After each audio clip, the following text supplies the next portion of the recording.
Aujourd'hui, la menace russe, même si elle n'existait pas, il faudrait la créer, car elle est ce qui permet à l'Europe, avec les virus, de les réduire les libertés et de préparer un climat d'hyper-contrôle de la société, remilitariser la société et aller vers un saut fédéral.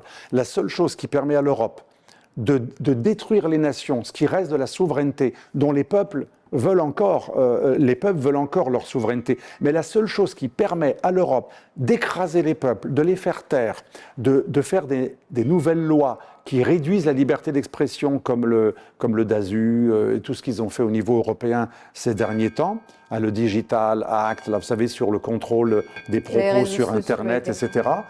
On le voit bien, la menace russe est fondamentale pour un saut fédéral, pour que l'Europe impose aux nations avec des libertés d'expression réduites. Donc je répète, il y a les virus qui permettent de réduire la liberté de mouvement et d'expression et la menace russe. Et donc pour des raisons existentielles, la machine mondialiste qui passe par l'Europe, parce qu'on oublie souvent que l'européisme est un mondialisme.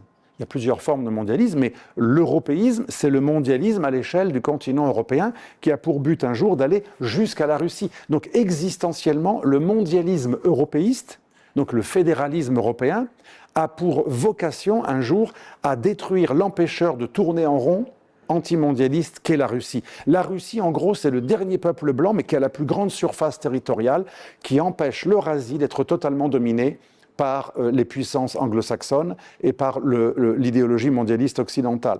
Donc la Russie ne sera jamais reconnue comme un acteur qui a des préoccupations de sécurité légitimes.